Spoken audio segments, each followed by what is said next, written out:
Good evening, members. I'll start off by reading the webcasting introduction. This meeting is to be webcast, and I would like to remind everybody present that this hybrid meeting will be broadcast live to the internet or filmed and will be capable of repeated viewing or other such use by third parties.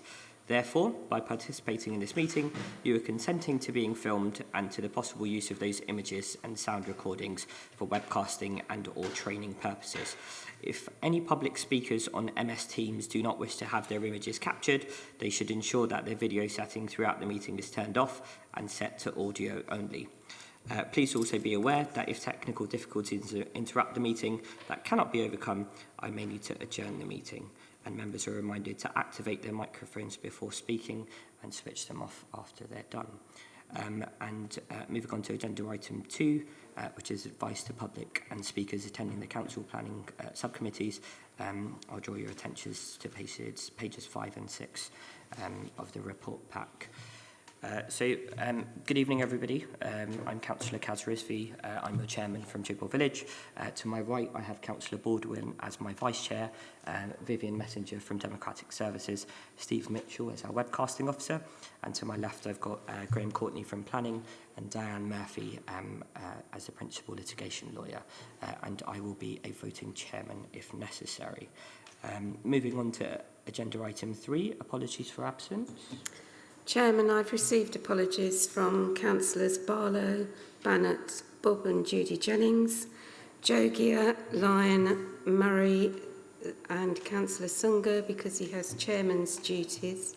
And I also have apologies for lateness from Councillor Morgan. Thank you. And agenda item 4, declarations of interest. None?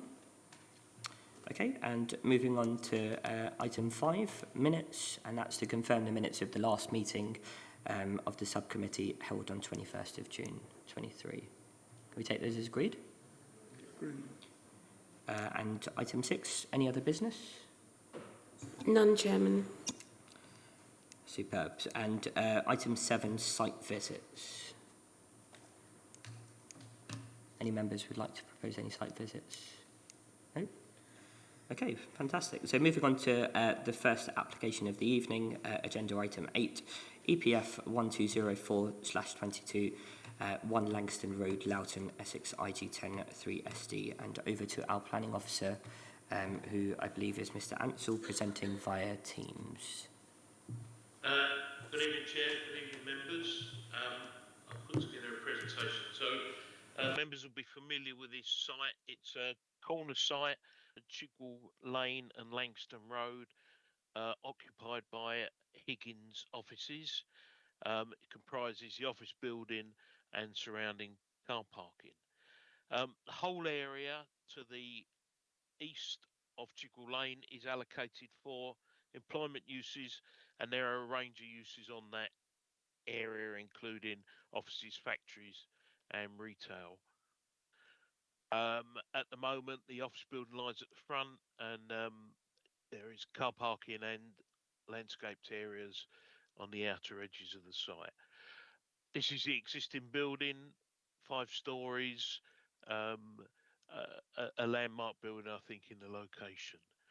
And this is the view from the other end. The retail park is on the left, and the existing boundary treatments are well established.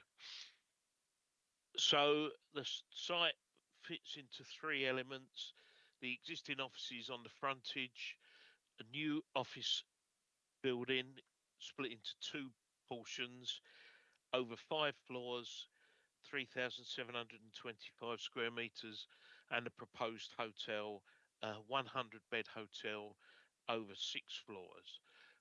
Parking is not physically divided except in a couple of places, but the layout shows the general parking arrangement that forms part of the application.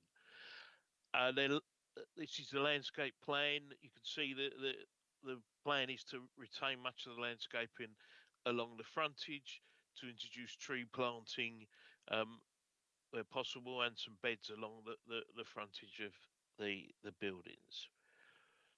This is typical hotel floor plans.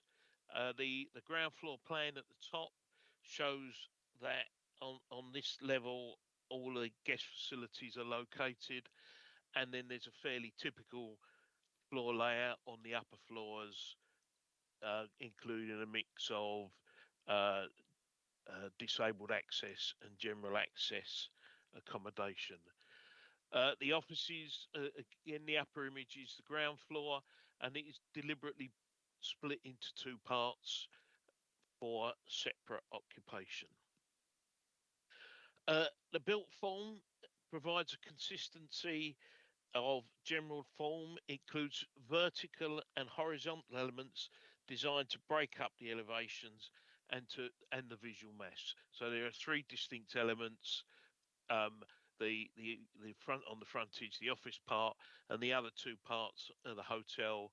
And we worked through pre-app to arrive at a form that means that the building is broken up into different elements. That's it from the hotel end, and then from the rear, similar principles apply, although it's a more simple layout.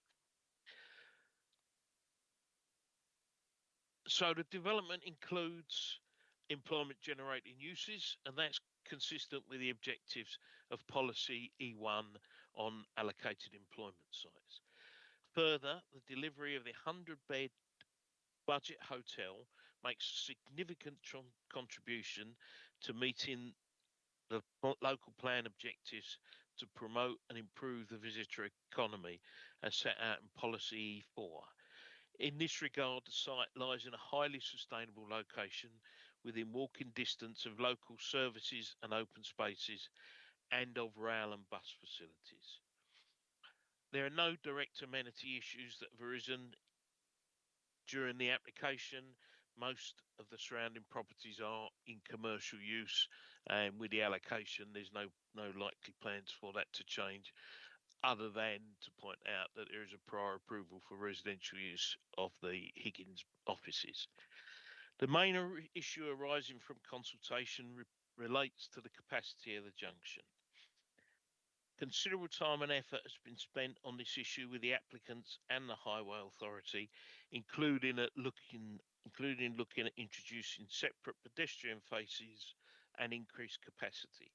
However, the Highway Authority agree the applicant's assessment that the pattern and nature of the use will not significantly add to traffic movements that would require a radical solution at this time. Considering the impact on the FSAC, the reduction in the overall level of parking, and the change in the nature of the activity has been assessed through HRA and found to have a neutral impact on air quality. However, leisure use of the hotel would be expected to generate recreational pressures, and an agreed methodology, which is set out in the report, calculates a contribution of £48,161 as necessary to mitigate such impact. And this figure has been agreed by the applicants and is in the recommendation as part of the proposed Section 106 agreement. So in conclusion, officers feel this is a well-designed building in its immediate context, that there are no apparent amenity concerns.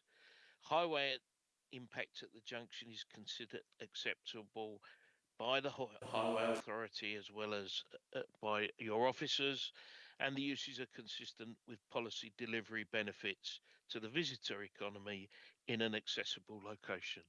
Therefore, the application is recommended for approval, subject to conditions set out and the legal agreement. Thank you, Chair.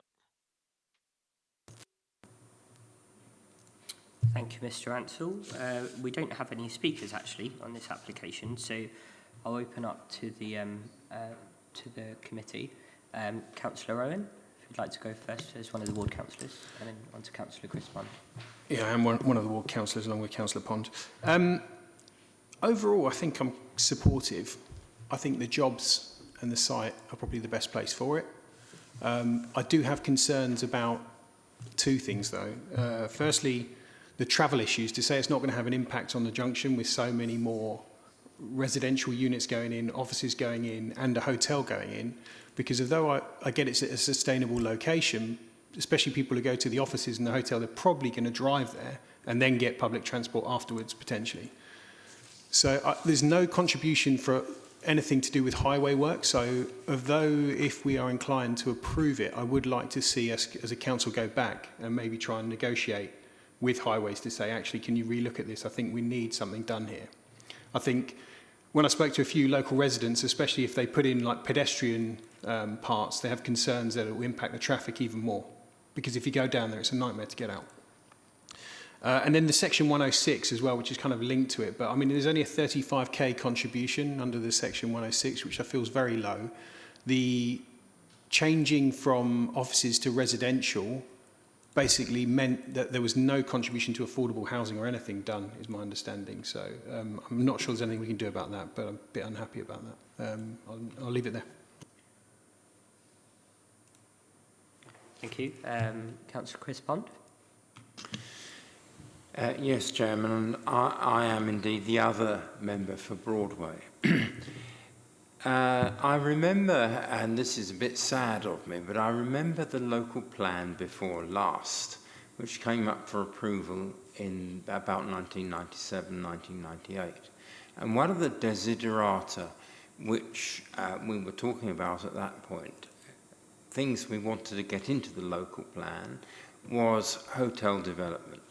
And I suppose the Swallow Hotel at Waltham Abbey came out partly as a reason that wasn't the policy. But Loughton has a population of 33,000 and no hotel, although the hotel operator chains regard the one at Buckhurst Hill as in Loughton, and even the one at Chingford, which might surprise the people in those two towns. It is, I think, a perfectly good aspiration to have a hotel in a fairly major town. And so for that reason, I am inclined to support this application, but I have one or two reservations about which I'm sure the officer can advise me. First of all, we have a workplace travel plan required, but we don't have a guest travel plan. And that strikes me as remarkably silly, because we are within about 200 yards of Debden Station. We need to encourage guests coming to this new facility by rail or bus. And although obviously we cannot ordain from nothing how guests to this hotel should travel, we can suggest to the applicants and through them to their lessees Travelodge how, in practical terms, a guest travel might be set out and regulated. And one particular issue, I think, was when my colleague Michael Owen said about the arrival time of guests. Travelodge as a company, I think, have a policy which requires people to arrive at peak times and to leave at peak times. That's in their booking conditions. And I don't see any reason why we should not condition. It's obviously dependent on agreement from the applicants and from their lessees, but why we should not seek to influence a guest travel plan as well as we do a workplace travel plan. So I would therefore amend condition number 22 to read a workplace and guest travel plan, and give them some guidance by saying that the hotel shall in all publicity stress the desirability of guests travelling by rail or bus to Debden Station, and that is covered by the reason which the officers already devised for that condition number, and that will incidentally give earnest to our wish not to further inconvenience and exacerbate the conditions within the FSAC. So my suggestion would be an additional paragraph or a couple of words to condition number 22. And on the construction, this will be a very large site. On condition 3C, I would add the phrase, including minimisation of diesel-powered construction machinery. Because of course, we have to have wider regard to the wider air condition of the area. So my suggestion would be that we do consent this, but we do go for some additional stipulations, and if it is possible to engage, I agree with Councillor Owen that the amount of the section 106 is small, and we all know that that area is terribly busy, and you can spend about 2 hours getting into and out of the Epping Forest Shopping Park if you're very unlucky. So, and it has no public transport. So I would, if we can, and Mr. Ansell will no doubt say how possible this is, I think we need to have some more discussions with the Highways Authority. Thank you. Thank you. Just with the extra conditions, do we have a seconder for those conditions? Okay. Actually, I think it's a good opportunity to revert to the planning officer. Mr. Ansell, if you wouldn't mind sort of coming in and just sort of sharing your views on the appropriateness of the conditions, or the extra conditions proposed. Sure. I don't see any difficulty with adding the guest travel plan to the workplace travel plan in condition 22, or adding 3C on the construction method statement. Just to clarify one point from Councillor Owen said, there are two elements to the Section 106 agreement on the recreational impact, and the total is 48,161, not 36. There's two elements to it. As to the discussion on the highways, this application has taken a year to come to this committee, primarily because of the highway discussions, and without a highway authority support or additional works, it's difficult to see what further ground we've got to progress that. Thank you. In that case, Chairman, on a point of order, I'd like to move the two additional conditions, and if I can find a seconder, perhaps we could vote on them. Yep. Councillor Owen seconds that. I think there's a couple of other members actually that wanted to come in. Can I move to Councillor Mead? Thanks, yeah. So I think the traffic is obviously an issue. So I use the retail park quite a bit, and I don't really go down there unless it's about 7 in the evening. Trying to get out of there is an absolute nightmare. Sort of school time, just before collection, school time about 2 o'clock, and then again about 5. Saturday and Sunday, you can't even touch that road unless you want to sit there for about an hour. You can't get out of Loughton that way very easily, going up towards Chigwell. I just don't know, well, when it's being built, it's going to be a nightmare, and I just can't see the sense in building a hotel with 100 rooms and all that comes with that, unless that road's sorted out. It's just, I think it's ridiculous. The 48k is just, well, it's a drop in the ocean. It's just nothing compared to, what the hotel will be worth. And I think the actual look of it, which no one's really touched on. I know it's a built-up area of Loughton. I think it looks a bit like a prison. It's not very nicely presented. I mean, it's just, it's horrible. So I'm going to be voting against it. Thank you. If I come on to Councillor Allgood next.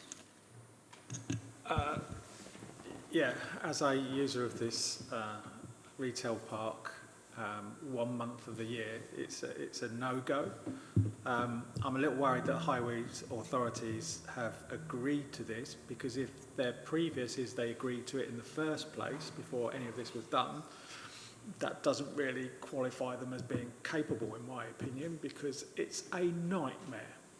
I'm a little worried on that diagram because it seems to be showing 2 lanes in both directions. Well, currently it's 3, and that struggles, so 1 going left, 1 going straight on, and 1 going right. So by the looks of it, we're down to 2 lanes, which means that the cars will be even further backed up. I'm not against a hotel. I think it's, design-wise and everything that's there. I'm struggling with the traffic, and I'm struggling with the fact that it's been okayed without any sort of due actual reality. I mean, I've never seen just 3 cars at the traffic junction there, so when was, 2 a.m. Yeah, 2 a.m, but it's daylight. That's all I'd like to say. Thank you. If I come on to Councillor Williamson. Thank you, Chair. I think artist licence is the phrase you're looking for on the photograph that's the picture that's in front of us. I would have thought the major selling point for this hotel was that it is so close to Debden Station, and I think the majority of the movements for the hotel will be via the underground, and I think that whether we have a guest travel plan or not, I think Travelodge will be selling this hotel on the basis of its 2 minutes walk to Debden Station, which is however minutes from the West End. And I think, as far as the hotel is concerned, I haven't got a problem with traffic, I haven't got a problem with parking. As I say, I think everybody will be, or the majority of people will be using the underground. Guest arrival and so departure is normally sort of 10 o'clock-ish or something, and guest check-in is 2 o'clock. Whether that's the nightmare time of shopping at the precinct, I really don't know, but it is staggered. The design is the design. It's not going to win an RIBA award, but it is perfectly adequate for its positioning. I have no problem with it. I think, on balance, I will be supporting this application. Thank you. Thank you. Councillor Anika Patel. Thank you, Chairman. I echo many of the comments that have been made by Councillor Williamson. I think obviously design is subjective. If this was in a purely residential area, then obviously it wouldn't be complementary. But where it's situated and with it being an industrial park, I think it's acceptable. The question I have is really relating to. I understand that there was a previous planning application which was approved for residential usage. Can we just be clear which section of this site was that for? Because I'd be interested to know whether there was a car parking allocation approved for that. Shall I think Mr. Ansell, if you wouldn't mind coming in, we've got Mr. Graham Courtney as well, who might wish to add, but if you want to go first. Chair, the existing Higgins office building on the site frontage has prior approval for conversion, and as you saw on the earlier slide, the 3 elements each have parking allocated within the overall site. Do you want me to go back to that slide? Yes, please, yeah.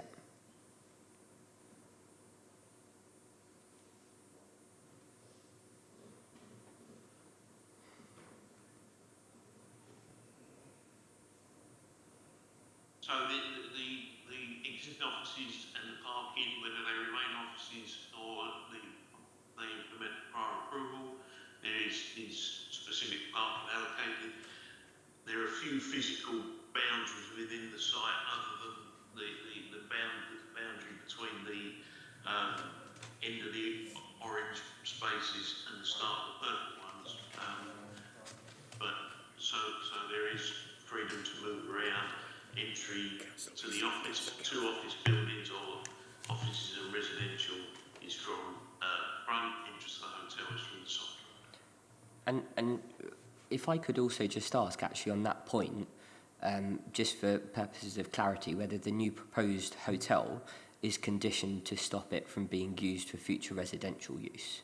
Yes, there is a condition that removes permitted development rights for future conversion of either element to residential.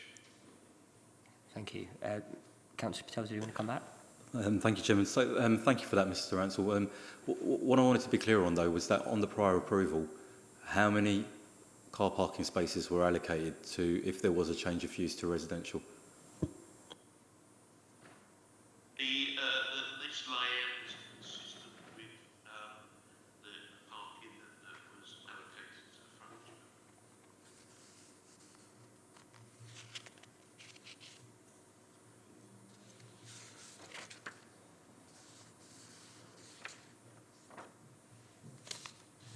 Sorry, did you get that? No? Nope. No, sorry. So the parking layout for the existing building is consistent with what was shown on the prior approval applications.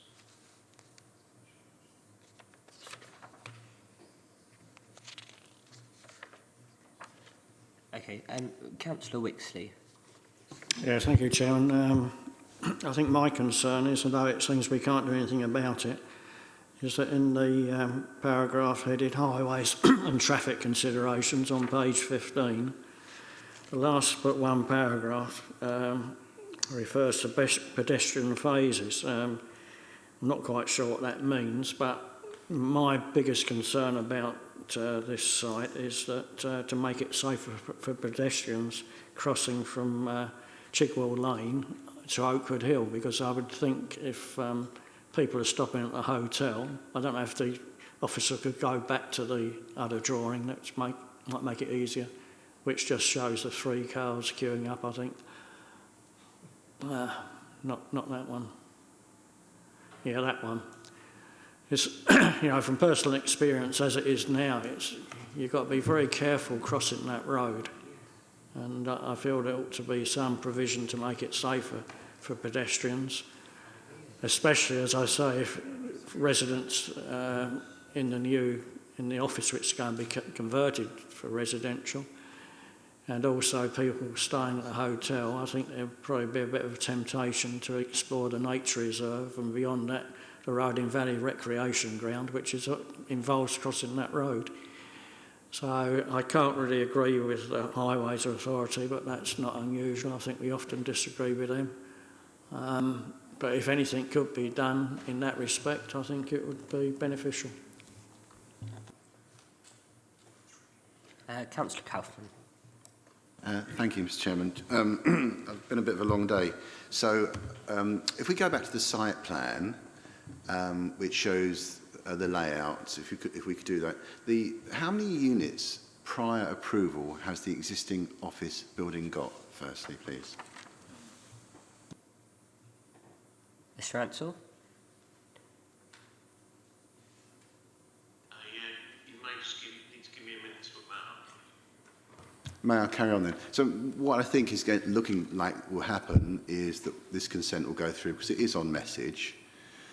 But I wonder if we've been defended as a committee well enough by the officers, because what's likely to happen, and we can't, is that the prior approval will then be actioned and Higgins will move into the spec office building, because there is no spec office demand in Loughton. It's very unfortunate. I wish there was. So what the next transition will be, the big office building will become the prior approval, the office building will become the new Higgins building, and the hotel will be built. So I would say that it's a material consideration, the course of events that's going on, and we as a committee need protecting from that. So holistically, what we're looking at is X number of prior approval residential units which need X number of parking spaces. Then we need a number of parking spaces for the office building, and we're saying that 50 car parking spaces are enough for a 100-bedroom hotel. So all of that is a bit of a toxic scenario when I want to give the consent for the hotel. It's on use, but the traffic scenario has not been dealt with appropriately, because clearly the junction can't cope with what's going on now. So can it really cope with another X number of permitted development units? So I just think holistically there's something wrong. But I want to give this approval. It's on message. It will provide jobs. It's not a great-looking development, but it would be pre-let to Travelodge, so I think that will go ahead. And now I know that it's likely that the office building will be translated, that office building will go ahead, but which means the permitted development scheme will go ahead. And that is an awful lot to take on board on that junction. I'm just stating the obvious, but I would like to know how many units it is, because I don't think the on-site parking is sufficient. I would rather it was not completely in your face like that, but it is, nothing we can do about it. But the junction can't cope.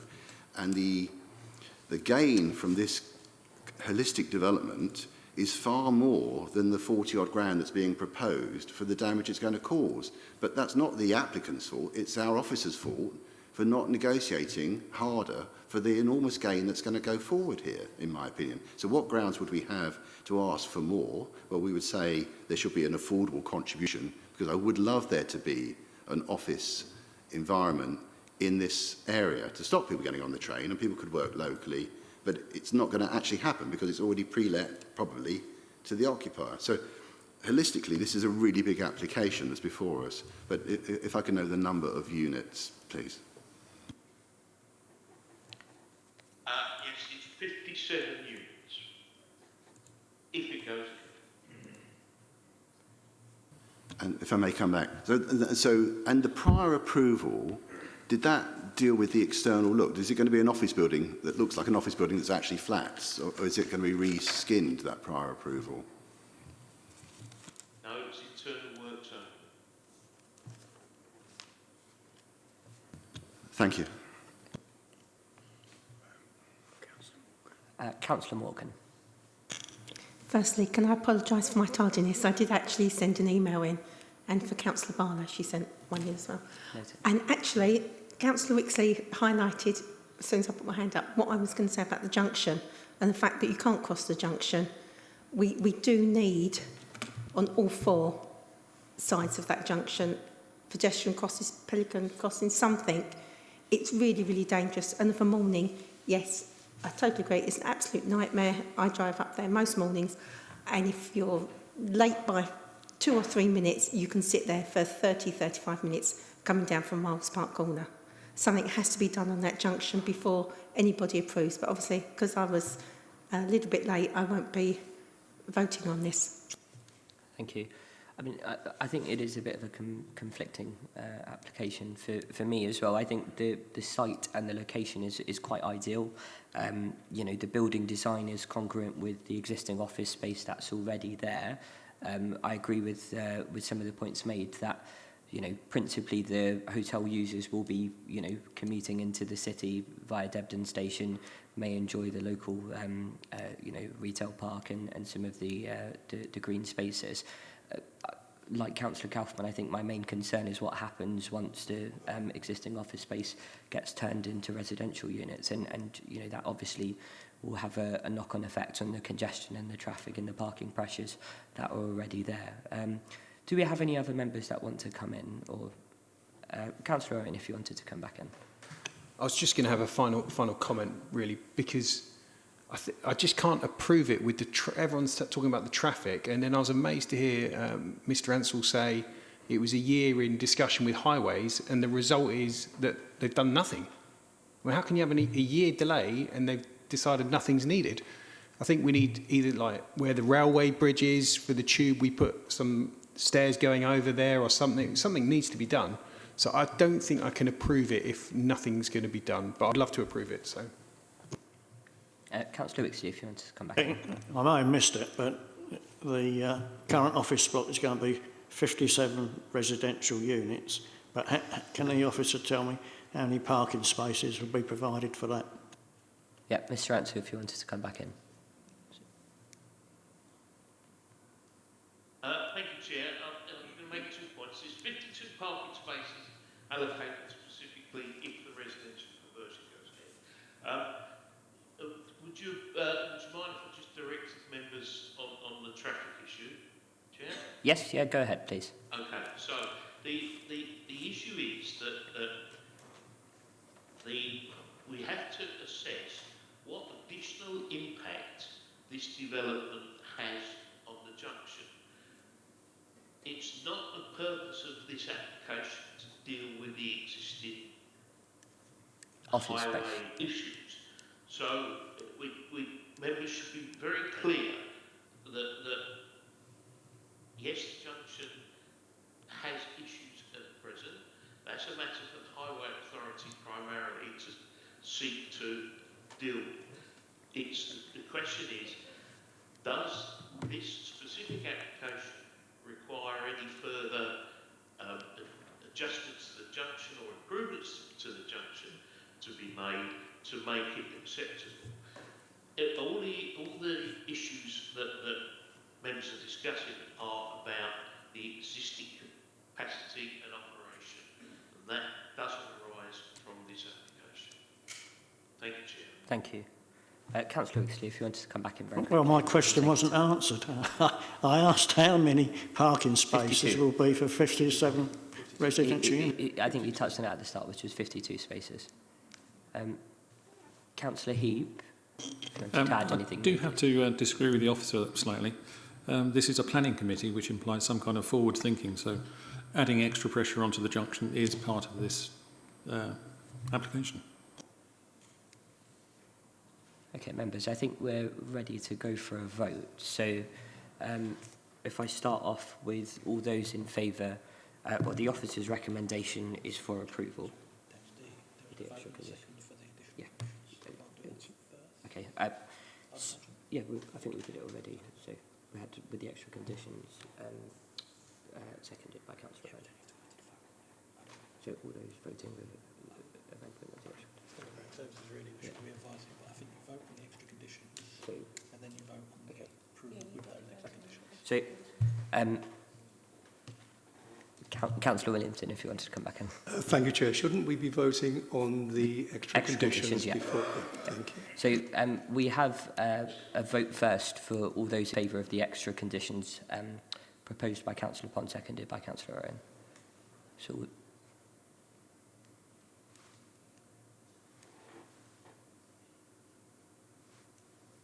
14. okay, and all those against? 1. And any abstentions? 1. Okay, and so the officer's recommendation is for approval. All those in favour of approving with the extra conditions?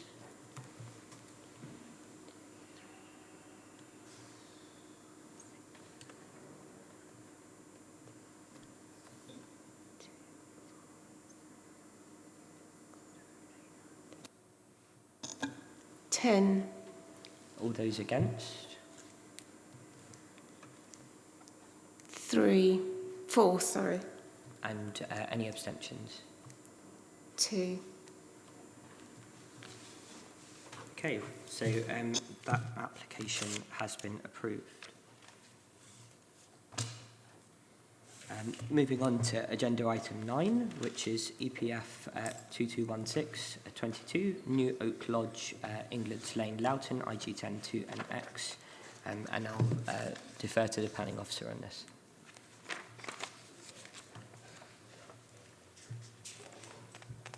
Chair, this is me again, I'm afraid.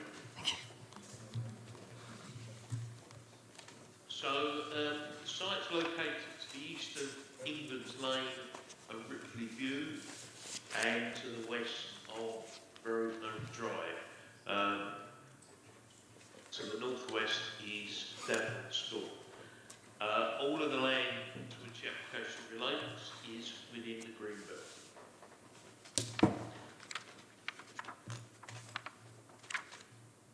So, there's an extensive recent history with the 2016 planning permission for the demolition of frontage dwelling and the replacement of the new dwelling in the centre of the site. Work on that development commenced within the requisite 3-year period, and a local development certificate was issued to confirm that, so that permission effectively remains extant. The new application is for a different dwelling in a similar position, with the access in a similar position.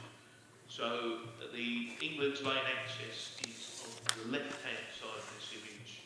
The access road runs through to the development, which is on the north part of the site, on a downward sloping part of the site. Now, I'm going to show you the next slide, which is a comparison with the previous approval, and it's only a comparison to explain to members that the building is in a similar position. So on the top left, you can see the access road running through. The access road is in a similar position down to what we call the development area at the northern end of the site. So the proposed house is built over 4 floors. There's a small lower ground section which lies partly under the inner courtyard. The main accommodation is on the ground floor.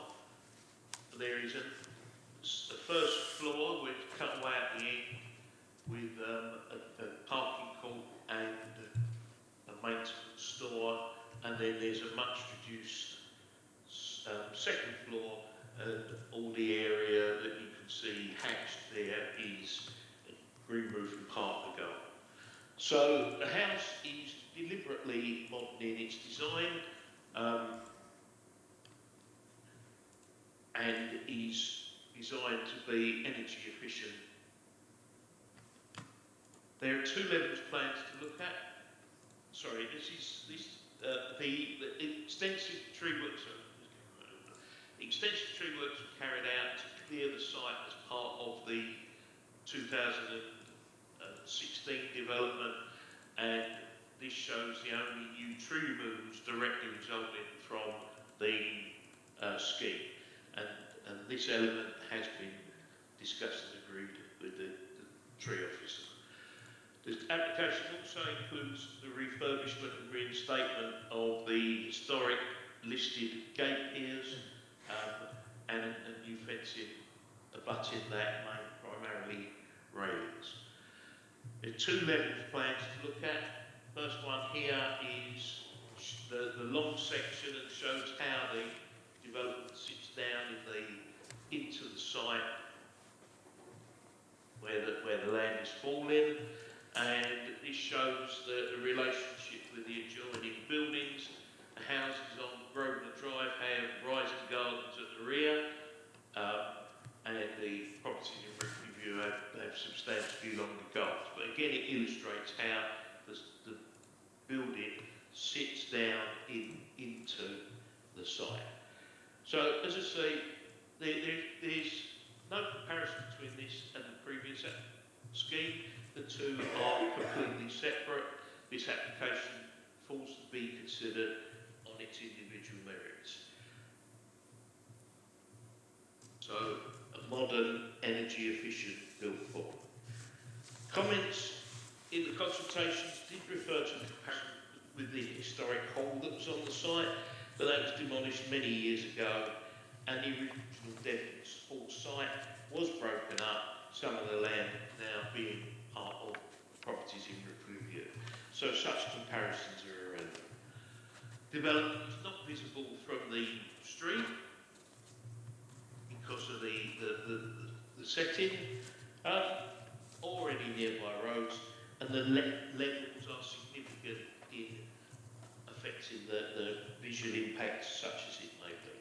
So, having considered all the material considerations, officers are of the view that the application should be approved subject to the conditions. Thank you. Thank you. We have one speaker on this item, and that's the applicant's agent, Mr. Michael Wood, who is here in person. You have 3 minutes, Mr. Wood. Thank you very much, Chair. My name is Michael Wood, planning agent for this application. I would like to thank officers for their work in assisting with the processing of this application and the excellent report and presentation just given. Firstly, as noted within the officer report, it's crucial that members appreciate and acknowledge that this application is completely unrelated to the ongoing issues around the site that they may be aware of regarding the tree removals. Notably, the Council's tree and landscape officers have confirmed they have no objections to the proposals in light of the very detailed tree protection plan and arboricultural method statement that have been submitted, and there are several conditions within the recommendation that further secure tree protection measures throughout the development.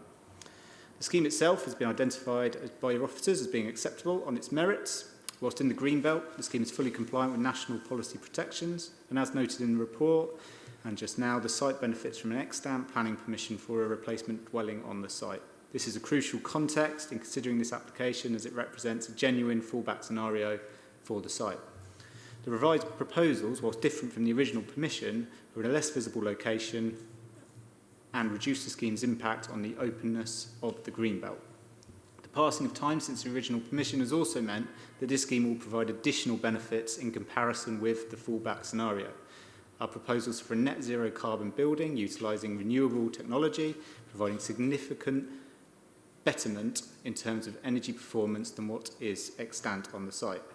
The design of the dwelling, as you can see, has also sought to maximise the ecological contribution that it can provide, increasing habitat protections and the creations of new habitats through the use of things such as green roofs. The recommendation includes conditions to secure long-term ecological benefits for the site. Again, this is betterment compared with the extant planning permission.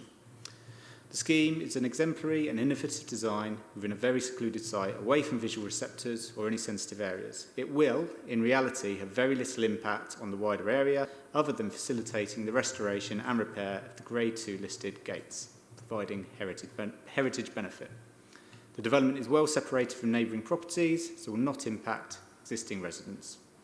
To conclude, the proposed development is clearly acceptable in planning terms. It will bring significant benefits when compared with the extant permission on the site, and this is a highly material consideration when concluding on this planning application.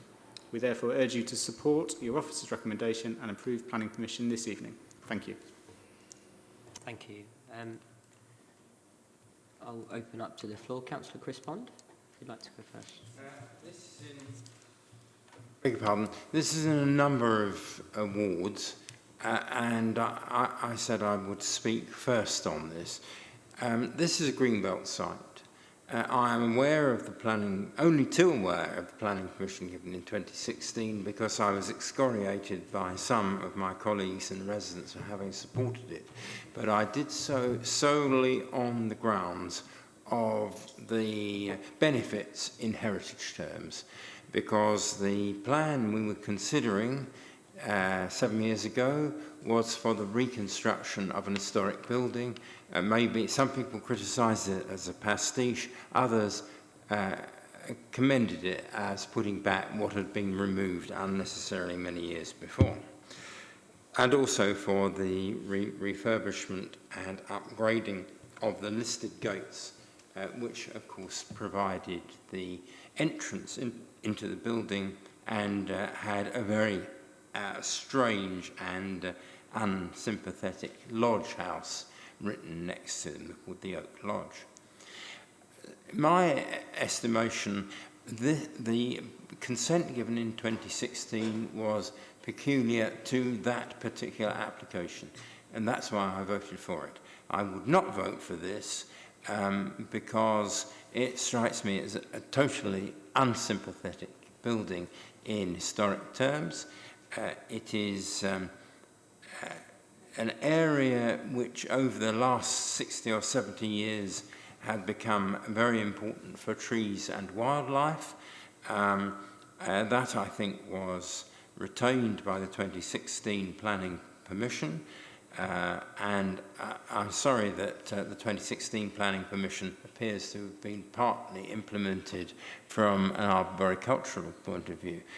But I do not think that what is proposed tonight is commensurate with the Greenbelt. Thank you.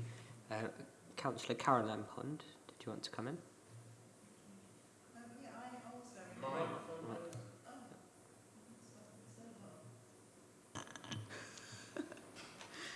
I remember when the previous application came to us, and I've only got a few points to add.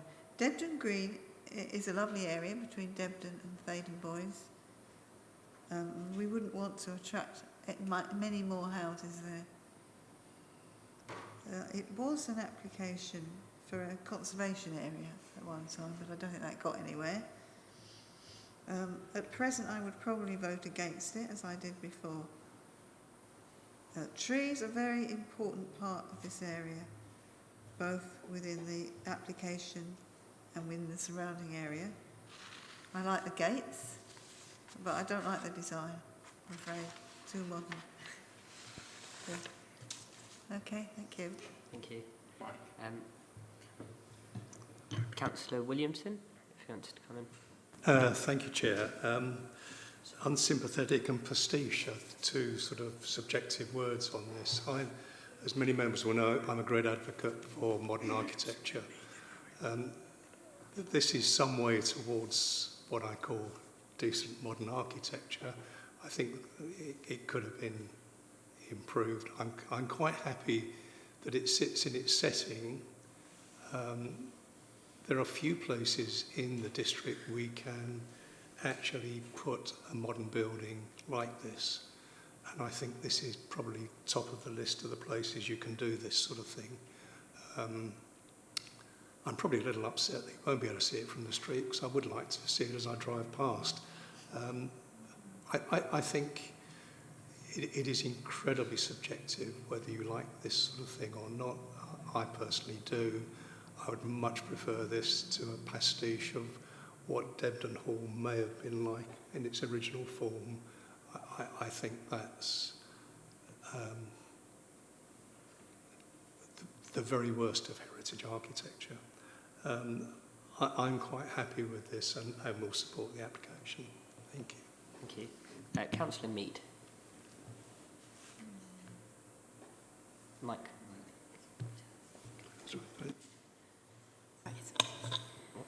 Yeah, so this is also in my ward. So I did support the 2016 application. I was here then, which I really liked. I don't dislike this. I think it should be. It looks like Kevin McLeod's going to walk out any minute, and it's going to be on Grand Designs. But I don't know if it's in the right location. I think maybe in, I don't know, like a large countryside area. I know this is a large area, but yeah, I'm not sure. I've got to think it through a bit more tonight, but I do like the gates. Because the gates, I mean, how it looks at the moment is awful. So yeah, I like the way they're restoring the gates. I prefer the traditional sort of building. So I'm going to have a think. That's all I can say. Councillor Heath, I think you were next. Thank you, Chairman. I think it's brilliant. I think it's innovative. It's clever. I think we should say yes. Thank you. Councillor Owen and then Councillor Kaufman after. I'm a little bit on the fence about this because I do like the house, I do like the design, but Debden Hall, the old building, making it look like that does sound quite appealing to me as well. So kind of on the fence. But my question was going to be about the gates. There's no picture of how the gates are now, so I'm going from memory of driving past it. But I don't think, maybe the middle pillars look like that, but I don't think it looks too much like that, does it? Have we got a picture of how the gates look now? Because it seems like they're grade 2 listed gates. We're making a decision potentially on something that looks nothing like the original. I don't know. Can I chair? Yes, please. Yeah, Mr. Acton. The whole lot is concealed at the moment behind construction holdings, so that's probably why you recollected looking at it. The piers are as they were, but restored. The gates are fairly ornate on there. I think this is a fairly reasonable reproduction of the image of what's there. Thank you. Councillor Kaufman. Thank you, Chairman. My grumpy mood continues, okay? Because this is a failure of the planning system. It's a green belt site. And I was sold to by 2 councillors on this committee on the last application. I remember it. I can't remember what I had for breakfast, but I remember exactly what happened. And the only reason we gave it was because the exemplar of the design, and wasn't it wonderful? And we got the gates back, the awful building by the road went, and we got this really good design that Councillor Pond could support, I felt I could support. So that then we seem to have got an implemented consent that there was no intention to build, that now means that it's lawful, and now we have something that either is fabulous or awful, and I'm not quite sure, but it's not what we were sold. So the planning system is being played, and we're having to go along with it. It's a completely different concept to what we approved, and we only approved it because of the concept. So how can I support that? Yeah, that would be really helpful. I mean, Mr. Courtney, you've got a picture of the gates, I believe, as they are at the moment. So if you wouldn't mind sharing that for the benefits of members, I think that would be very helpful.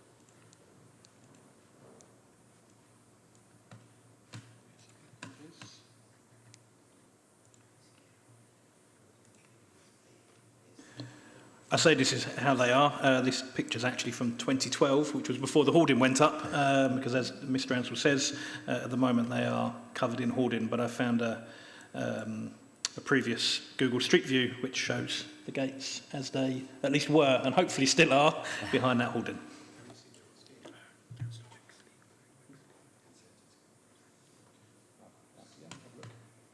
I think just whilst Mr. Courtney is getting up the previously consented scheme from 2016, if we can bring in Councillor Wixley, if you wanted to add in any comments. Yeah, before I start, I just wonder if Mr. Courtney could put that photograph back on screen. It showed the gates and also what I know as New Oak Lodge. Yeah. It's not easy looking at stuff. Well, I can, while Mr. Courtney's trying to find that, I can just comment on the gates because they look nothing like that at the moment because work has started on them, so they haven't got the balls on the top and they're surrounded by hoarding. And that's one of my concerns is that if planning permission actually hasn't been given and work has started on the gates, is anybody keeping an eye on the situation to make sure that they're going to be faithfully restored? So that's one of my concerns. The other thing is the bungalow that's there, and I've actually been inside it, perfectly fine dwelling. That's what I know as New Oak Lodge. It was the last actually dwelling in Fairmead Ward, at that end of the ward. Now I understand that this new development is going to be much further into the site. And when I looked at that, it looks as if the landscape is going to be altered quite a bit because there appears to be an underground car park. And I just wondered how much the land is going to be altered there and carved up. But there are a couple of questions that perhaps the officer can answer. Mr. Ansell, did you want to come back in whilst Mr. Courtney is just getting the consent? Yeah, thank you, Chair. Just to clarify, the works that started in response to the previous permission, what we agreed was that there would be submission of details in phase blocks. So part of the access road, the access road was always going to be the first part that was going to be installed, so that all construction traffic went over a proper access road rather than trying to find their way a path through the site to get to the developable area. So as part of that, some works were carried out to take elements off the piers that were unsafe, and hopefully they're still stored on the site, ready to be restored and replaced. The original dwelling to the right on the photograph image, that has now gone. That was demolished as part of the early phase works because that area was to be used, or is to be used, as the main construction compound. So part of the permission was that building would be demolished, a new dwelling would be provided within the site. So in terms of the number of the dwellings in the Greenbelt, it's a replacement of one dwelling with another. So there's no increase in dwellings in the Greenbelt. This was the ground. What Mr. Courtney has found is the original permission. Subsequent to this original permission, an amendment was approved to put rooms in the roof in mansard form, and there is a basement as well that was agreed below ground. Thank you, Chair. Thank you. It's very helpful. Councillor Wixley. Yeah, just going back on previous permissions, I think one of those included a commitment to give some of the land over to the local nature reserve, which is next door. I don't know if that, I don't think that's in the current conditions, or if there's any agreement on that, or maybe that's just lapsed, but that was a homemade local nature reserve that was going to benefit by an extension. Mr. Ratzer, if you wouldn't mind just clarifying on that point. Sure. The ground that was discussed for inclusion in the nature reserve is now retained as part of the site.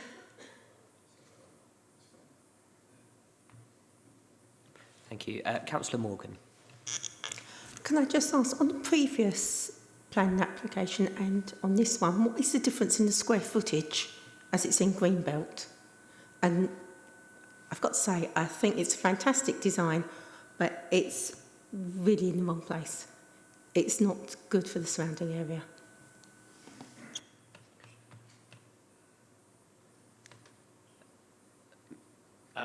There's an uplift in square footage of about 25%. I want me to look it up precisely, but I can, but it's about 25% uplift. If you include all of the car parking area beneath the landscaped ground and the lower ground floor in this scheme.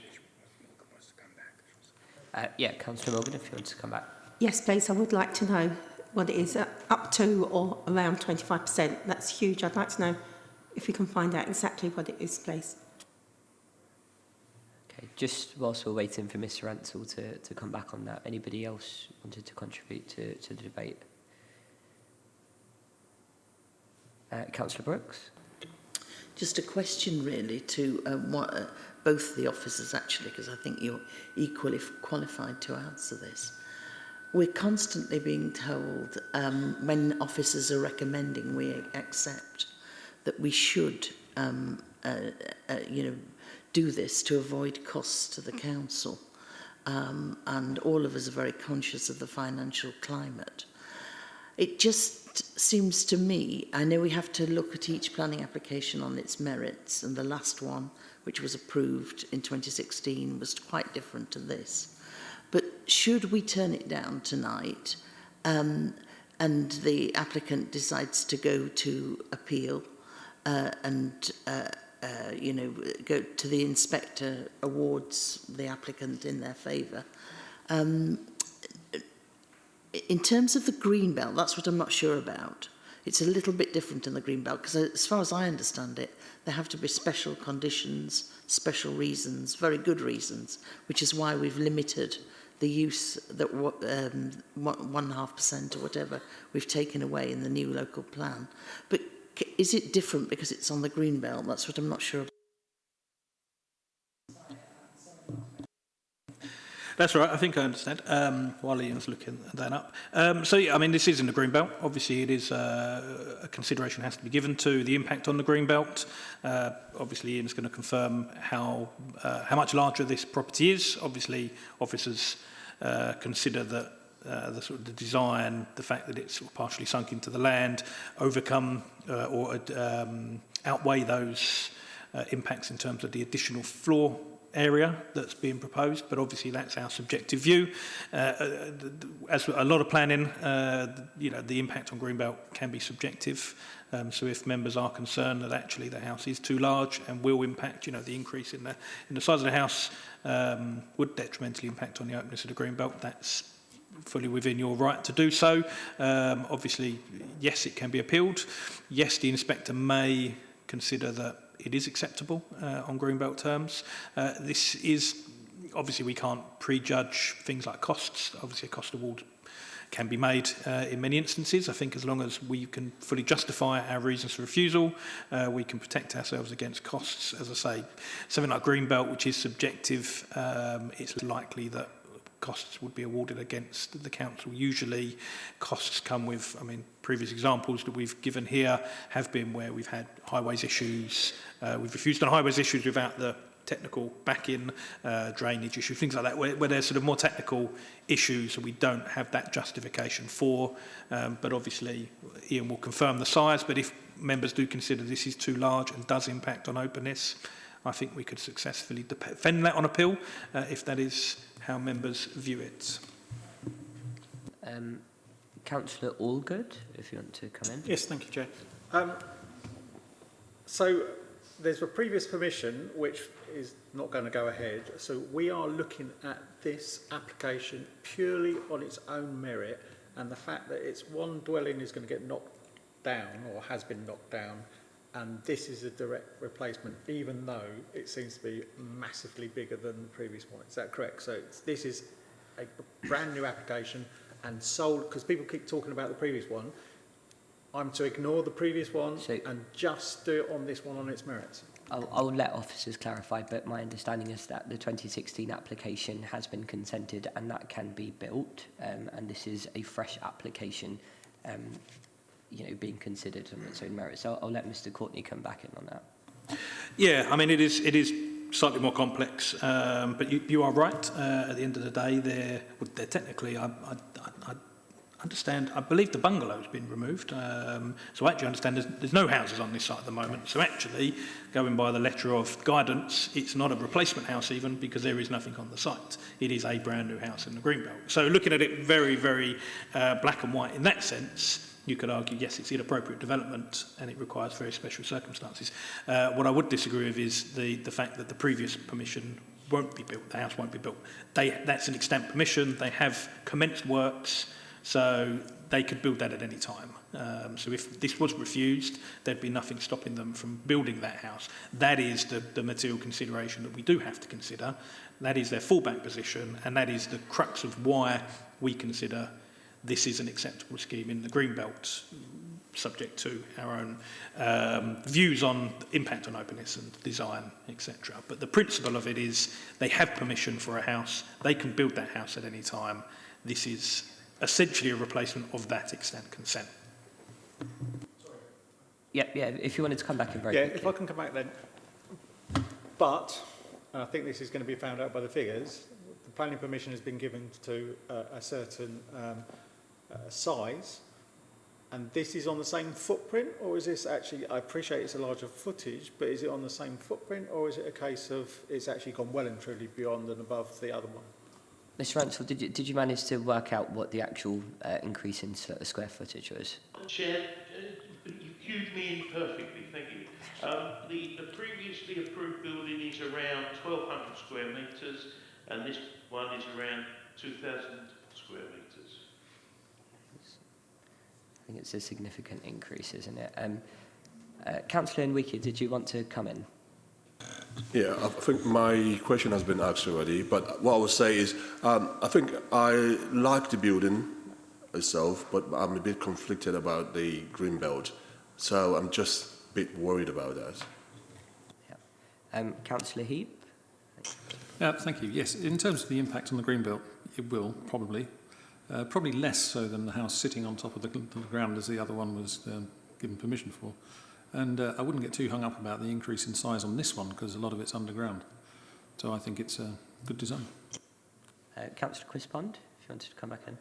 Chairman, I wanted to try to encapsulate the Greenbelt issues. In the 2016 application, the very special circumstances for allowing the building in the Greenbelt were the restitution of an heritage asset, both the gate piers and the house. In this, there are, in my view, no special circumstances mitigating against building on the Greenbelt. So the Greenbelt issues were quieted in the 2016 application, but have not been, in my view, in this one. Councillor Aniket Patel. Thank you, Chairman. This may sound like a really silly question, but it's just a point around the impact on the openness of the greenbelt, because of where the site is located. Typically, when we're considering the openness of a development on greenbelt, it's usually viewed from the street scene when making a judgment about how that's going to impact. Now, this site is quite unique because from looking at the layout, where it's situated is, you know, is arguably at the top of a hill from what it looks like, and the scheme is cut away. So how much of that actual, if you look at it from the other perspective, so if you look at it from the other side, you know, the impact on the greenbelt is minimal. But if you look at it from the other side, then it's greater. So how do we make that judgment? I don't know if Ian wants to come in, but I'll just come in on this. No, the impact on the greenbelt, openness is lack of development. I mean, it is the absence of built development. So actually, it doesn't matter if you can't see the site. The principle in terms of impact on openness is as I say, the absence of development. So I think, yes, we don't want to get too confused with obviously you've got the visual impact, and obviously it can have the visual impact on openness even, but the visual impact and design, and that I think is some way mitigated on this site because of the lack of public view. Obviously it's a large site, it's very well treed still, and yeah, views would be minimal to the site, but I wouldn't confuse that with impact on openness. Thank you, members. I think we've concluded the debate on that. Or I'll allow Councillor Mead, as one of the ward councillors, to come back in very quickly. Thank you. Just check the answer to Councillor Wixley's question about the home mead area that was in the last application. That is within the site now, the application site. That's gone, yeah, with this application. Just want to be clear about that. Yep, I believe so. But Mr. Ansell, if you wouldn't mind confirming. Yes, Chair, that's correct. And just to clarify the point that Councillor Pond made, the restoration, the original report talks about the restoration of the historic features in the context of the gates and piers only. Thank you. So the officer's recommendation is to approve, and I'll take it to a vote. So all those in favour of the officer's recommendation?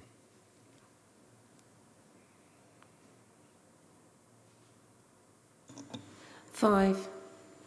And all those against?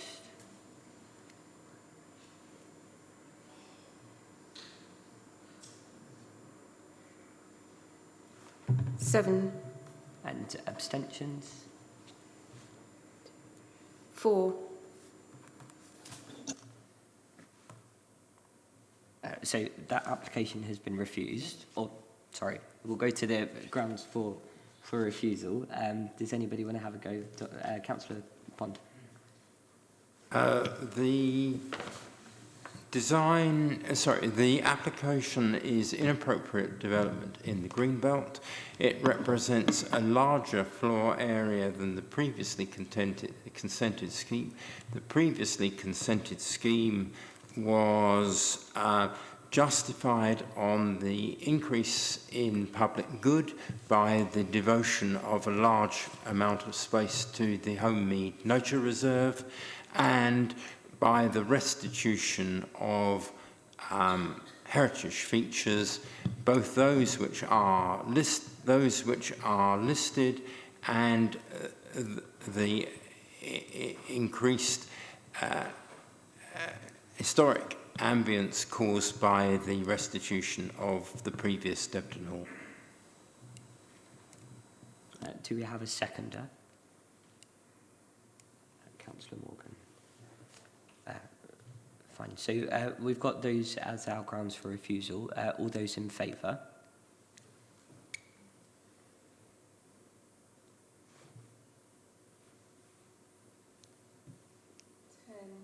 And all those against? 10. 4. And abstentions? 2. Okay, so that application has been refused. Moving on to agenda item 10, which is EPF 037723, 5 Nufferton Rise, Loughton IG10 1UB, and I'll hand over to our planning officer, Mr. Rahman. Thank you, Chair. So item 10 relates to 5 Nufferton Rise in Loughton. This application was deferred from the 26th April meeting for a member's site visit. Now, this visit took place on the 15th of June, and as part of that, there were further clarifications on some of the measurements, as will be shown later on. During this period of deferral, the plans were amended, including the development description, and all parties were reconsulted on the changes, and the updated comments are set out within pages 48 and 49 of the agenda. So turning to the slides, over here we have the location plan. The site is outlined in red.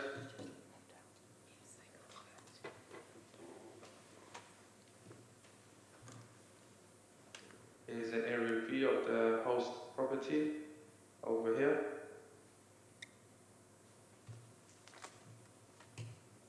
Here's the existing ground floor plan. So as part of the site visit, the agent, they went back on site, they measured the plans, and it's not quite clear over here, but at the site visit we did measure this distance over here, which is 1.97 meters.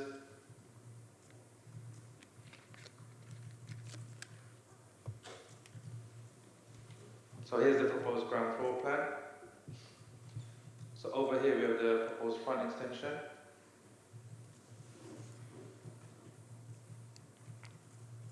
Over here is the side, single-story side extension.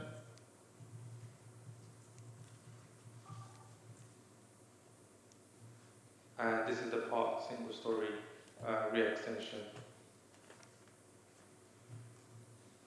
And you have the extended patio over here. And the altered garden layout over here.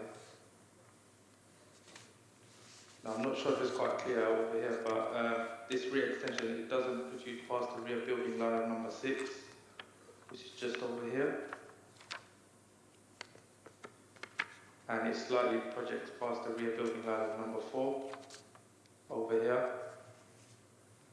However, on this side, there would be a distance of some 2.3 meters from the common boundary to the new flank wall of the rear extension over here.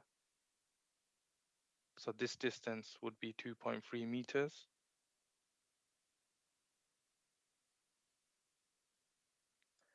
Here are the existing first floor and roof plan. So you can see the existing first floor rear elevation is set back from the rear building line of number 4 over here and number 6 over here.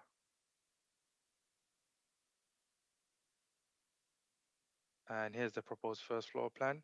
So one of the amendments was to reduce the partial first floor rear extension over here. So this element was reduced to bring it in line with the rear building line of number 4 over here. So at first floor level, it does not protrude past the rear building line of number 4. And on the opposite end, it doesn't protrude past the rear building line of number 6. So this is the building line over here. And this would be the new building line of the rear elevation.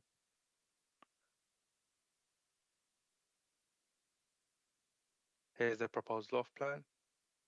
So it includes a front dormer over here and a rear dormer over here. And these void spaces are within the new roof above the rear extension.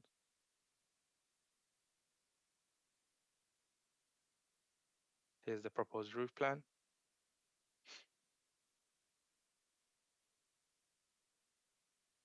Here's the existing and front and side elevation.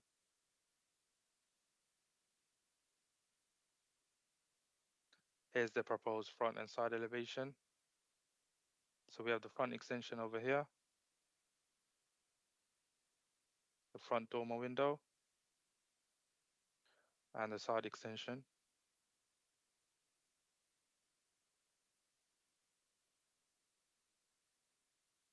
Here's the existing rear and side elevations.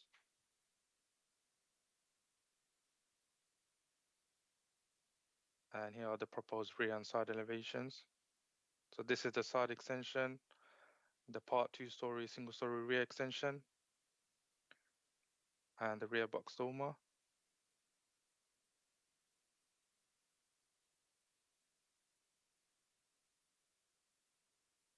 So here's an extant consent for a loft conversion to the house property, and it includes this front dormer window over here.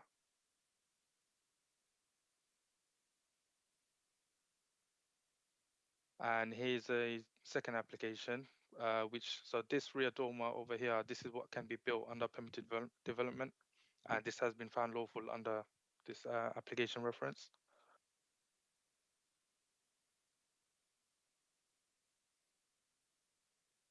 Within the last 5 years or so, there have been a number of consent within this locality, one of them being these approved works in number 1, Nafferton Rise. So what was approved was this whole section over here, 2-story side extension, including a rear dormer over here. And I believe work has completed on this scheme. And here's another scheme at number 7. So you can see 2-story rear extension has been approved, and I believe work is underway.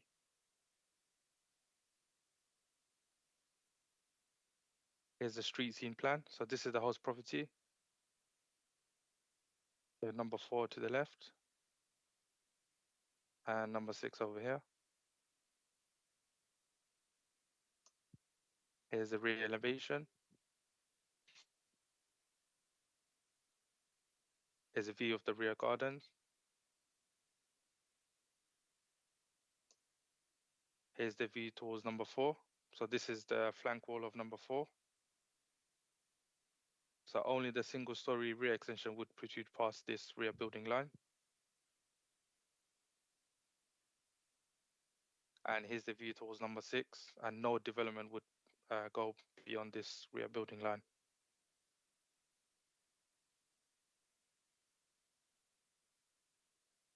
And here's the view from the rear garden number 4. So this is the view towards the part single-story, part 2-story rear extension.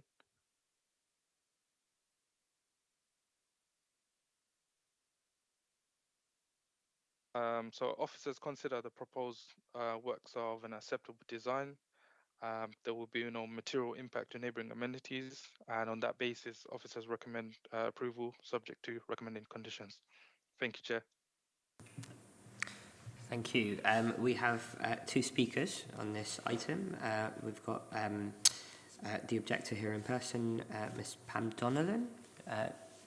If you'd like to go ahead, you have 3 minutes. Thank you, Chairman. Our objection to these revised plans relate to the size, scale, loss of privacy, proximity to neighbouring properties, and the overall impact and appearance. Of the 10 residents currently living in Nafferton Rise, 5 have lodged objections, and a further 3 have expressed to me their concerns regarding the size and scale of this development and the precedent it would set. The minor changes to the large rear extension with Juliet balconies and loft dormer do not address our original concerns. The proximity to our side boundary and the development beyond our building line completely compromise our privacy. The steep elevation of the gardens exacerbates this issue and was evident during the site visit. The case officer in his report cites the relevant policies in the recently adopted local plan. I've read the plan with regards to the sections DM8 and DM9 on privacy and amenity, as well as design standards. And the plan stresses the need for development proposals to have regard to existing building lines and to avoid the loss of overlooking and privacy detrimental to the living conditions of neighbours. I cannot agree with the case officer's assessment that on balance there is no detriment. The side extension has virtually eliminated the gap between houses number 5 and 6. Nafferton Rise was built with houses in close proximity, but with defined spaces between them to preserve their detached character. The letter of objection from Mr. and Mrs. Patel clearly details their concerns, and they were supported by the Loughton Town Council Planning Committee, which unanimously opposed this application. The front extension and the new off-centre front dormer window directly impacts on house number 3, which is set almost 2 metres lower and directly faces number 5. Mr. and Mrs. Perry's letter of objection details the over-imposing nature of these changes to the front of the property, as well as other concerns. It brings the front entrance very near to the edge of the property, preventing any future owners of increasing their off-road parking. The original garages of number 5 have already been converted by the applicants into additional living space. In summary, this application seeks to almost double the size of the existing property. It would create a virtually imposing 3-storey house, which is out of keeping with the other houses in Nafferton Rise and is overbearing within the tight plot sizes of the development. Thank you, Chairman. Thank you. And we have the applicant also here in person, Joanne Dar. If you'd like to go ahead, you have 3 minutes. Thank you, Chairman.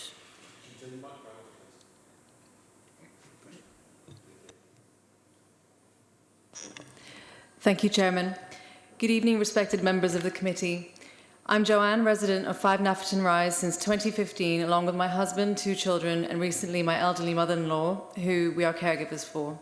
Today, we find ourselves needing to adapt our forever home to cater to our changing circumstances, and unfortunately, our proposal has met resistance from our neighbours, raising concerns around the impact on the character, appearance, and on living conditions.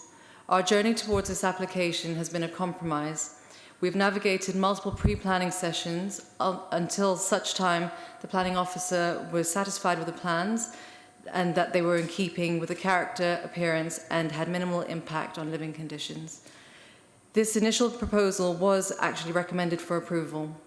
We later attended the Epping committee meeting on the 26th of May, where our neighbour from house number 4 spoke and informed the council that our drawing measurements were incorrect. As a result, the meeting was deferred and recommended for a site visit to verify these measurements. We met the neighbours to address these objections and made requested adjustments to the rear first floor extension to be in line with house number 4 and removed the entire side front extension as requested by house number 6, maintaining the appearance and foliage. These amendments have been put forward to planning in our proposal today. The planning officer and committee members attended a site visit on the 26th of June, where it was confirmed that, in fact, our measurements in our plan were correct. The properties were also viewed from both ours and our neighbours' vantage points in relation to impact on living conditions.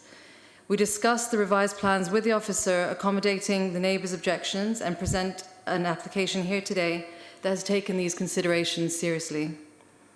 During the Loughton Council meeting, house number 3 raised a new objection about the size of the front dormer positioning impacting living conditions. I would like to clarify that this is the same size dormer which we already have planning approval for, EP 1232, which is required for the head height for the staircase leading into the loft conversion. In fact, our new plans here today are without the front windows from the first floor to avoid any impact on our neighbours. Whilst covenants is not a planning matter, I would ask council members to review an approved application for house number 1, Nafferton Rise, which shows changes to the front elevation, making the covenant subjective to the directives of the neighbourhood management.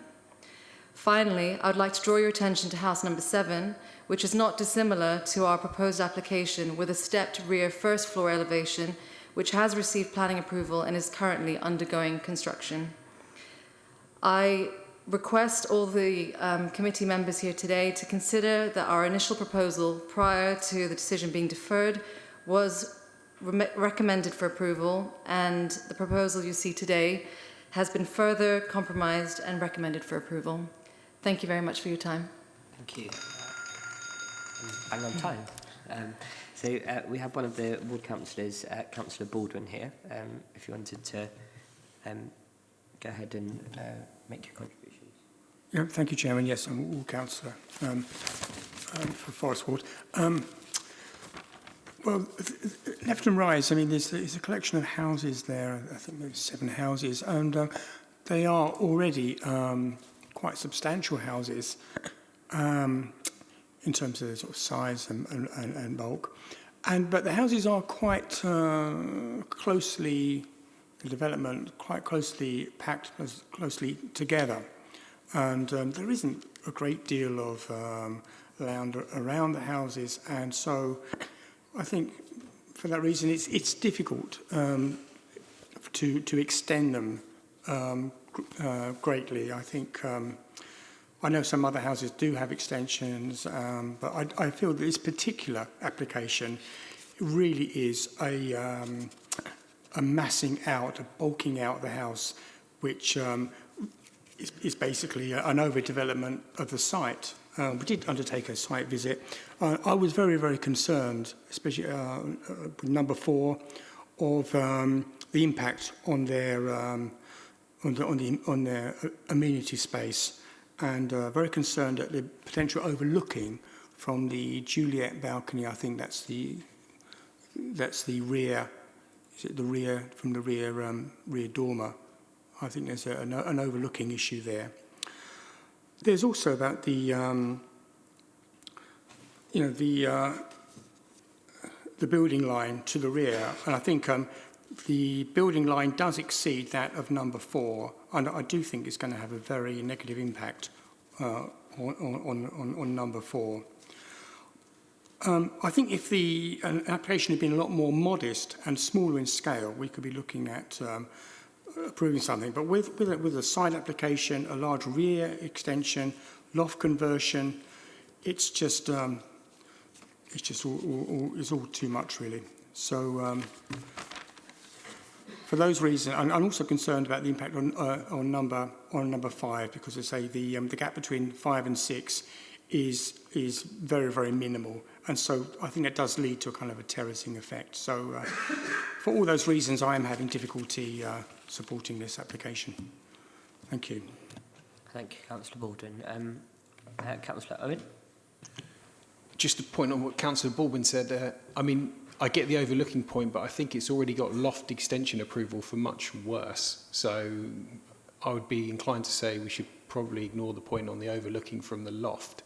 It is a big development, but I think on the basis of what I've seen, I'll probably be supportive. I think the measurements I remember from the last one where I got deferred, I think it was probably going to get approved in that state, if I remember rightly. Hopefully I'm not speaking out of turn, but so I think based on the fact that the measurement was correct and it's probably less of what it was last time, I'm inclined to approve it.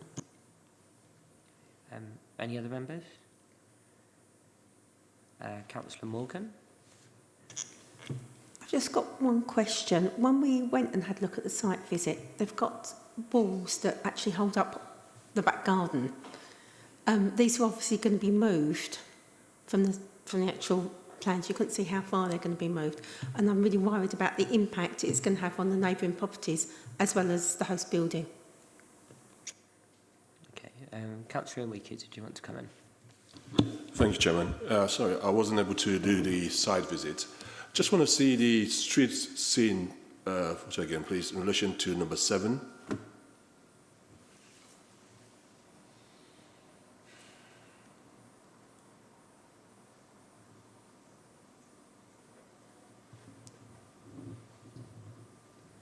So I can see the... Number 7 is over here. Where? On the right, okay. So this is number 6 and number 7. Number 6. Okay. And number 3? Number 3 is this building over here to the front. Okay. And number 4 is this one. Okay. Thank you very much. Perfect.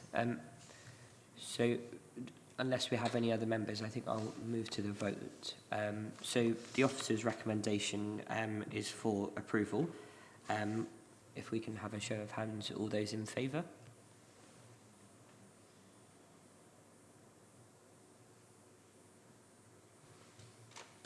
Seven. And all those against? 4. And any abstentions? 4.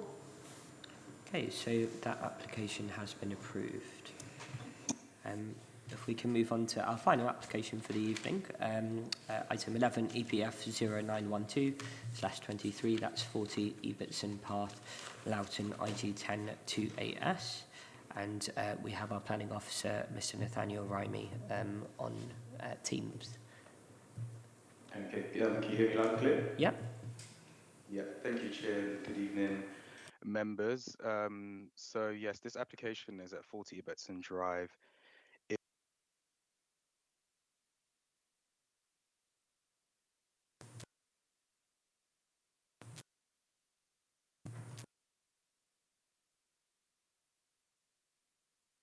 Hello, is it up? Yep.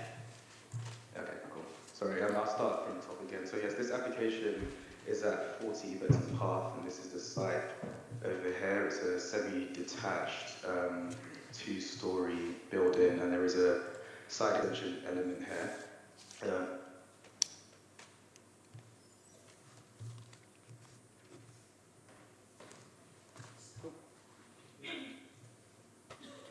Mr. Rimey, you're just on mute. Sorry, I don't know how that keeps happening. You're back in. It might be your headset.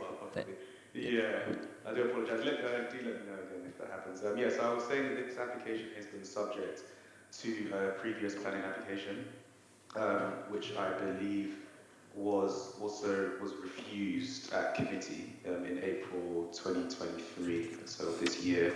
The description stays the same between the two applications, which is for the demolition of the existing single-storey side extension and erection of a new single-storey rear and side wraparound extension, including replacement of all the existing windows. At the time, the application was refused due to one of the bedrooms being considered to be, or was found to be, below national design space standards, and that was the sole reason for refusal at the time. This are some pictures of the street scene. So this is the property here. This is the side, current side extension, views to the neighbours, and yeah, view from the rear as well. These are the existing floor plans. So it's the ground floor, side extension again, and the upper floor is the first floor.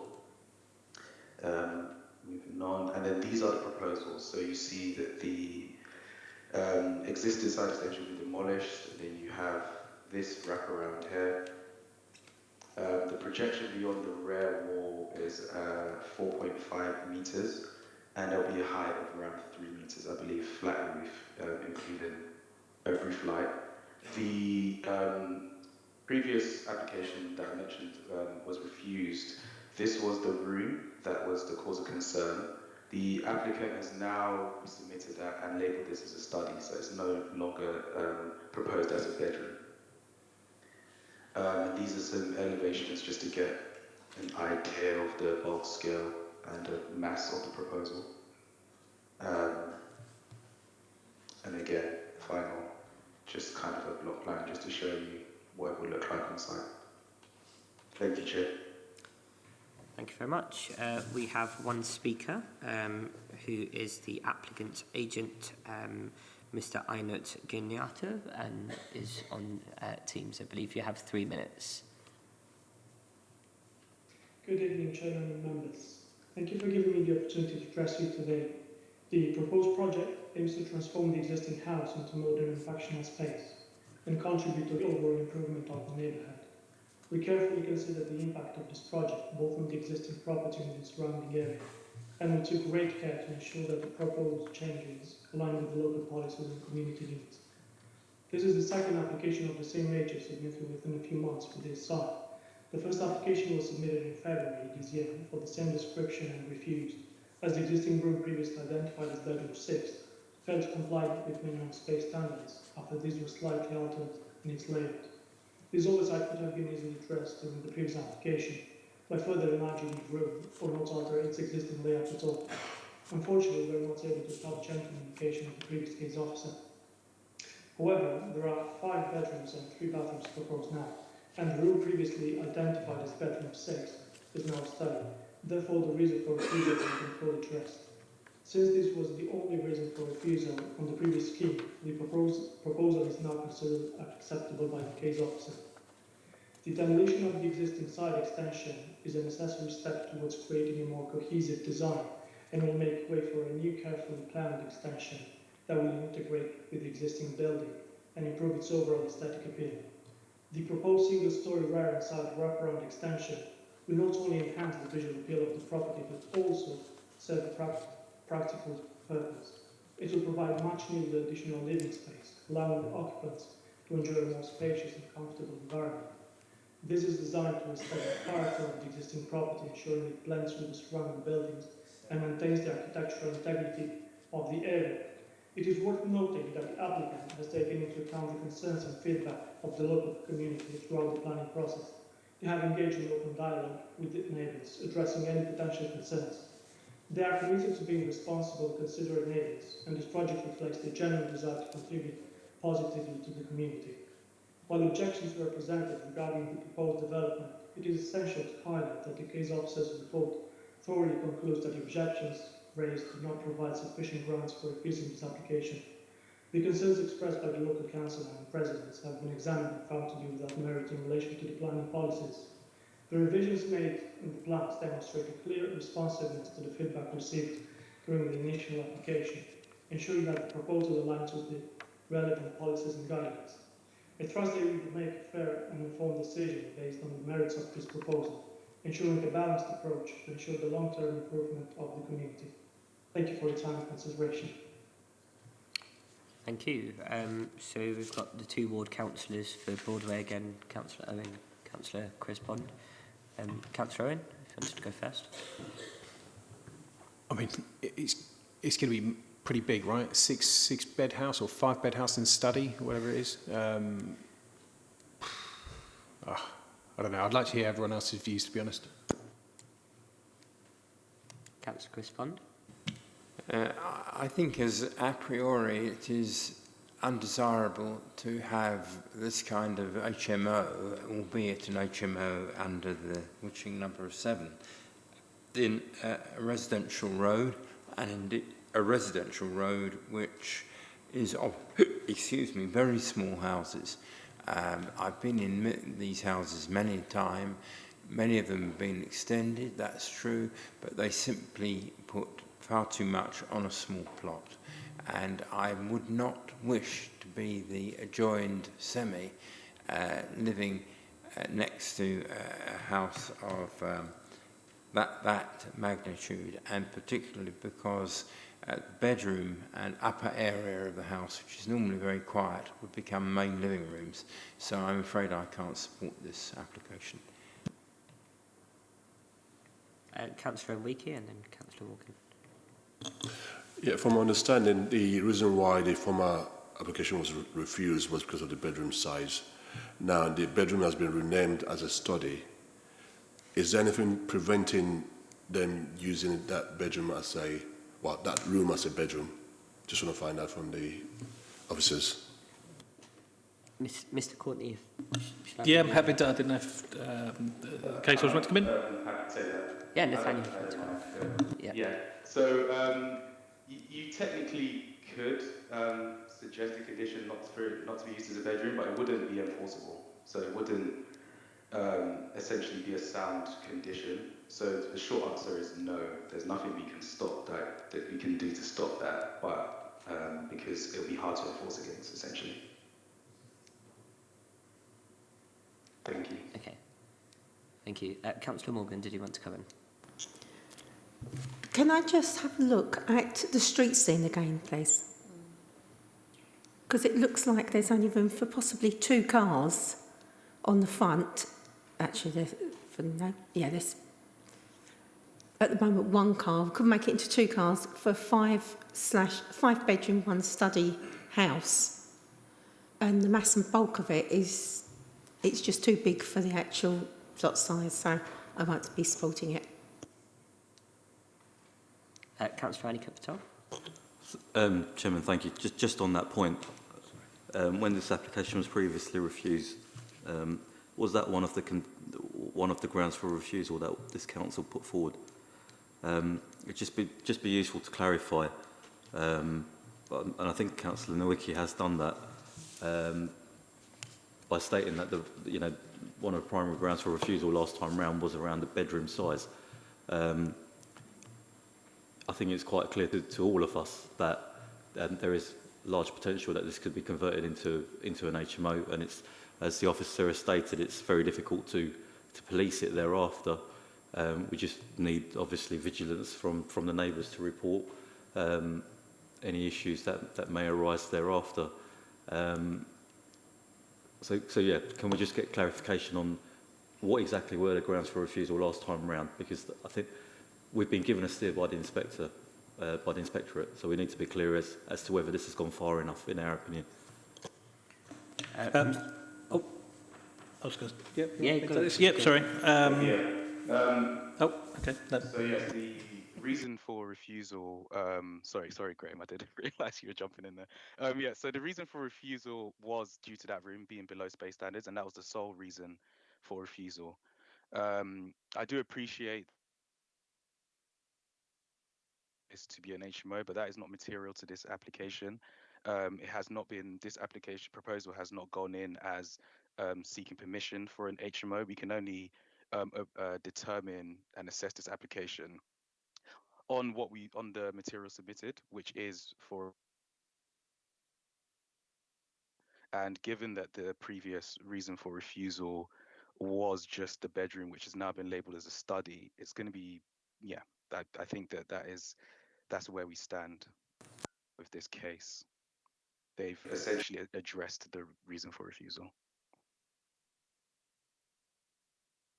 No, I just want to check. Obviously, Nathaniel froze a couple of times there, just in case members didn't catch that. But just a very quick summary. So, yeah, only reason for refusal previously was the inadequate size of that bedroom. Obviously, they're now not proposing it as a bedroom, so they have overcome that reason. It's a slight catch-22 situation we have here because it isn't development turning that study into, if we approve this, they could turn that study into a bedroom. That isn't a form of development, so it would be very difficult for us to condition that. The second thing that Nathaniel was just pointing out there is obviously the issue around the HMO. Obviously, this isn't applied for as a HMO. It theoretically doesn't require consent as a HMO because of the number of bedrooms. Well, theoretically, it wouldn't need consent if it's no more than 6 people living there. It would require a licence, but at this stage, aside from the plans, which I agree certainly lead it in a certain direction, there is nothing in the application stating that it's going to be a HMO. So we have to treat it as it is and as it's been put forward. Councillor Brooke? I do know this bit of Loughton quite well. And driving past again today, just reminded me how tiny these plots are. And we're seeing such a lot crammed onto them. We're seeing this one tonight, but just before members vote, I think they should think about 35 Barfields, which is probably, if anything, slightly smaller than this plot, where it was turned down actually by officers, not members, and the similar sort, not actually quite as much development, but they've gone to appeal on that, and I think we should just focus ourselves on. I find it, for that size of plot, an enormous overdevelopment, but you've got to keep thinking what will hold up if they take us to an appeal.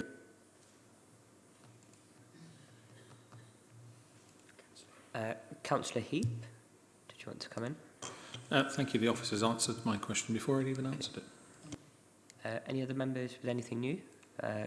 Councillor Wixley and then Councillor... Yeah, it's a scope to investigate whether this is an HMO. I mean, if we gave approval to this, does that lead to some sort of investigation of how the property is being used?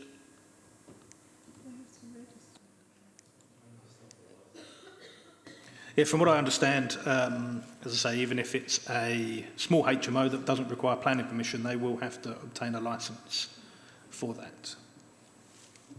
Councillor Williamson, if you wanted to come in, and then Councillor. Thank you, Chair. Looking at the photograph that's up there, the adjoining property seems to have done quite a large rear extension as it is. And I think we're used to seeing extensions here where people are extending their living space, and that would, in the property next door, will probably be kitchens, dining area, and large open plan areas. Looking at the plans here, it is absolutely obvious that it is going to be an HMO, and I think it's reasonably obvious that the study will somehow become a bedroom at some point, whether we like it or not. I think we're in I think somebody mentioned catch-22 before. I don't think we can actually defend this at appeal.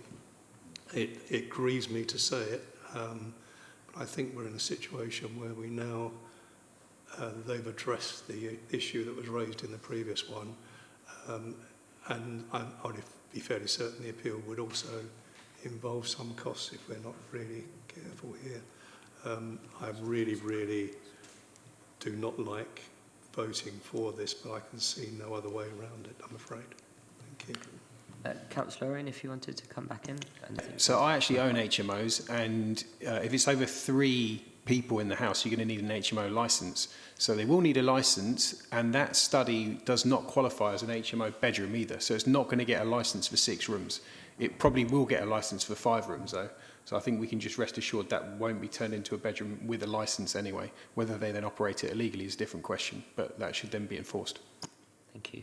I think, members, we could take it to a vote. So the officer's recommendation is for approval. All those in favour?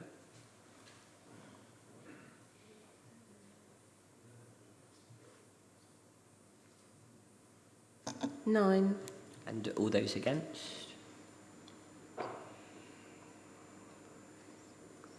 7. And any abstentions? Nil. Okay, so that application has been approved. Moving on to item 11, exclusion of public and press. No, Chairman. Okay, so I officially close the meeting at 8:52. Thank you.